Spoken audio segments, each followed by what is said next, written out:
Hello, weary traveler. I'm not sure what strange magic must have brought you here, but you have stepped into a realm of my creation. A sprawling city filled with danger and glory, and most importantly, lots of gold. I call it Isla Numus. Who am I, you might ask? The name is JarJim, and I'm the patron deity of gambling.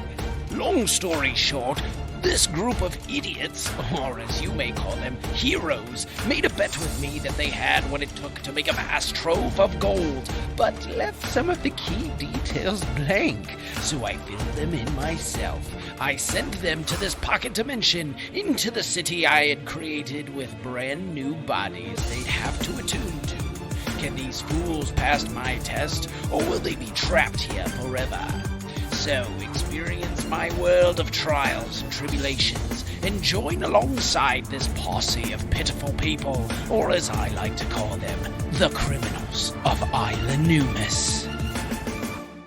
Welcome everybody to the sort of pseudo first episode of the what is called the Criminals of Isla? You named it. Isla Numus. I thought it was Who's Moose. Who's Moose? Who's Moose? Isla Who's Moose. No, it's Numus. Numus?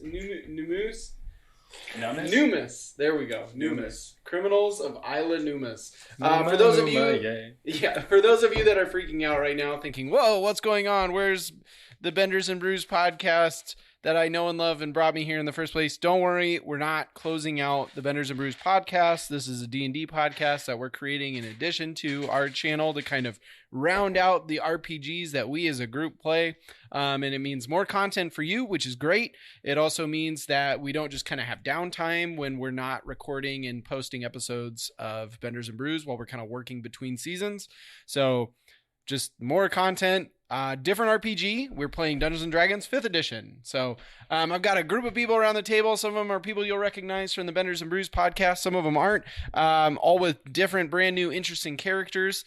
But just a little bit of a background to what's going on in the campaign.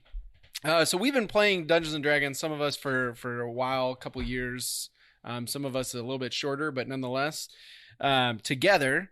And we were running a campaign before this, and this is going to take place sort of within that same universe or that same world with the same characters they were playing as, but put into new bodies with not all of their old abilities and skills and everything that they had before. I think you guys were at, what, level 7?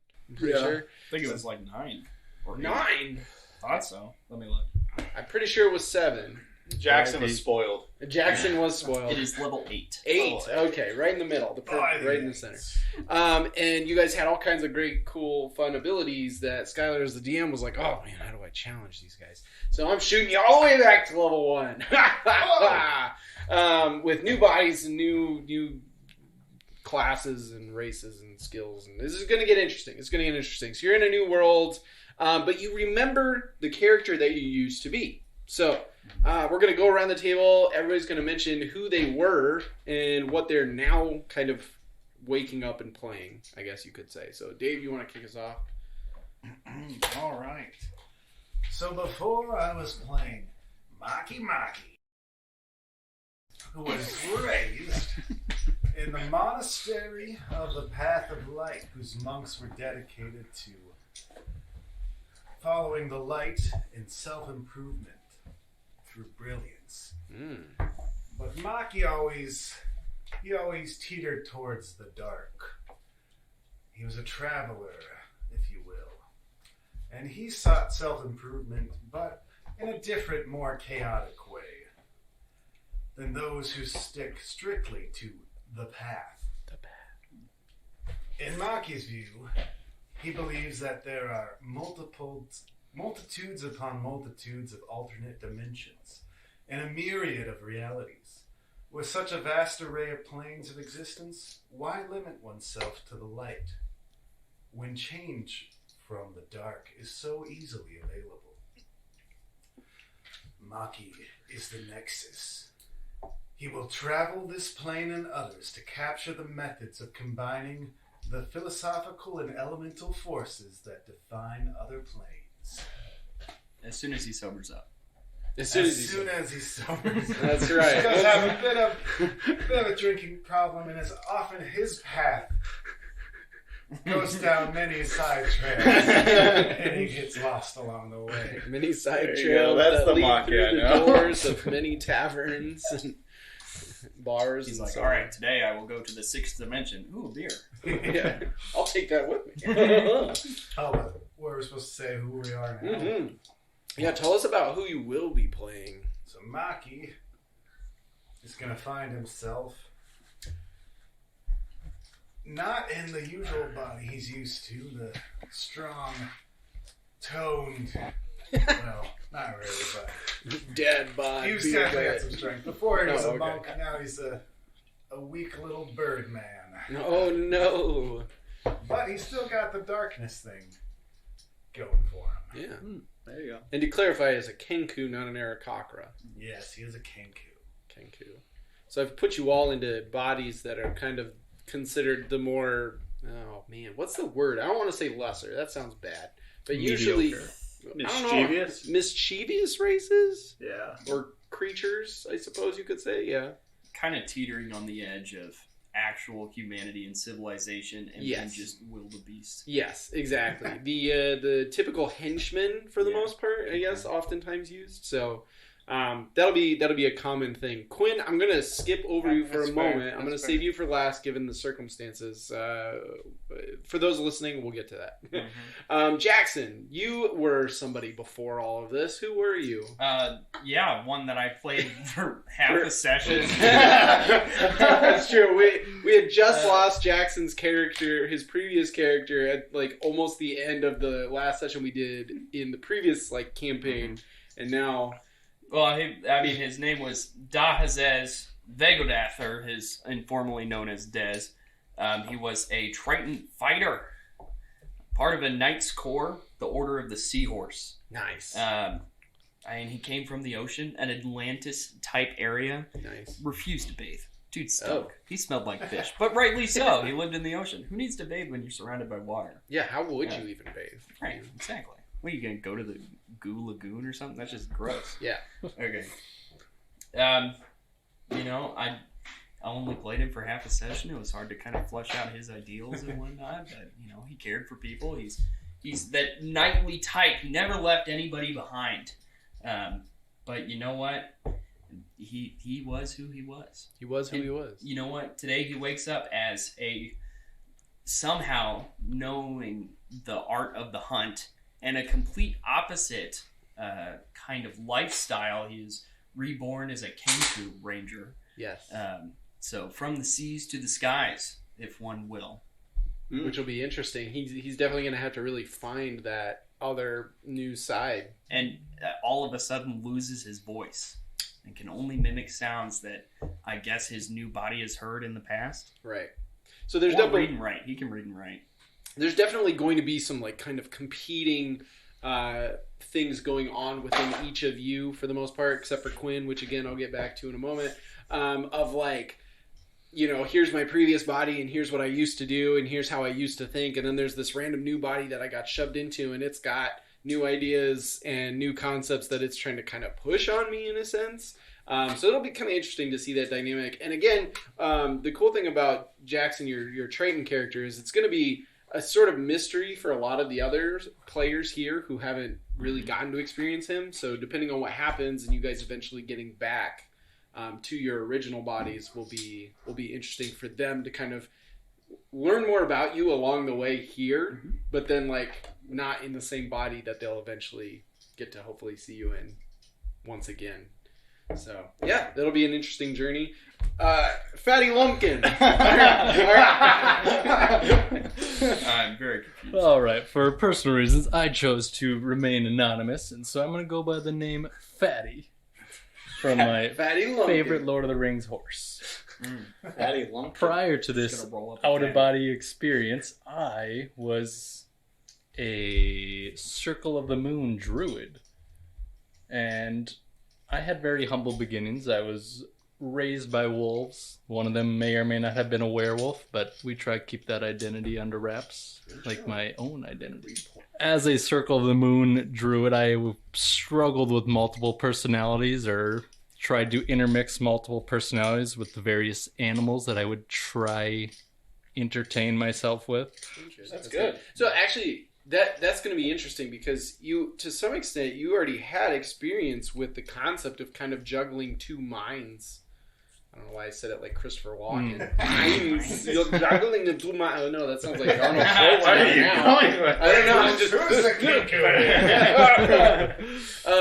But yeah, you juggled with that concept already, so it's kind of it'll be interesting to see how he maintains that going into this new character, which is an Echo Knight. So we're kind of doing a 180, going from some spell casting, wild shaping druid to pretty much a more melee oriented fighter.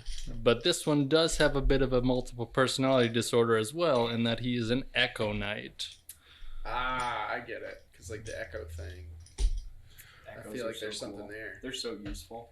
I'm intrigued. I've never actually played with an Echo Knight before, so They're very cool. yeah, that'll be exciting.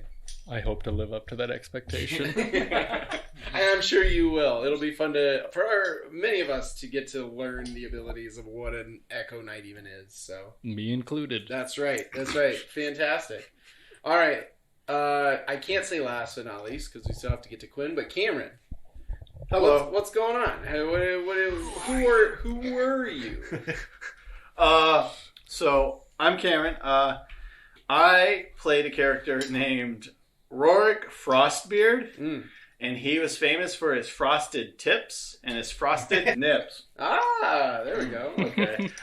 He was a dwarf pirate who just loved he moved from his caves and he went straight to the sea, and when he did that, his body hit a weird transformation where when he raged, because he was a barbarian, when he raged, ice would just form around his body and everyone around him, and it would protect him. And that was his whole shtick, was he would just kind of charge into people recklessly, and just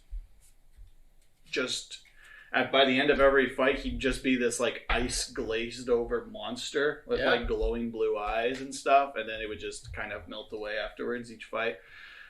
So needless to say, he handled every problem with his pure strength. And now my new character, and strength is my lowest stat. Yeah. So you got a real flip flop on that. I got an act, just like everyone else said. I am the opposite. Now I am instead of a jump in and punch the first thing I see, I am now a quiet rogue goblin.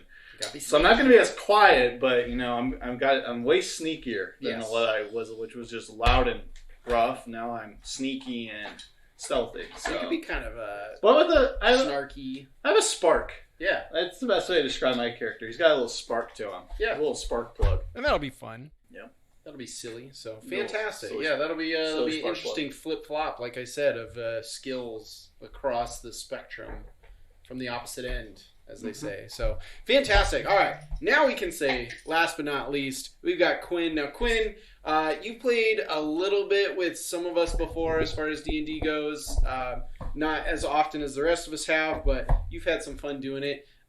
You are the only one that's coming in without a prior character, which means that your character is native to the world that you guys are going to be thrown into, which is going to get real interesting really fast. Tell me about that character. I play a Kenku named Feather McGregor.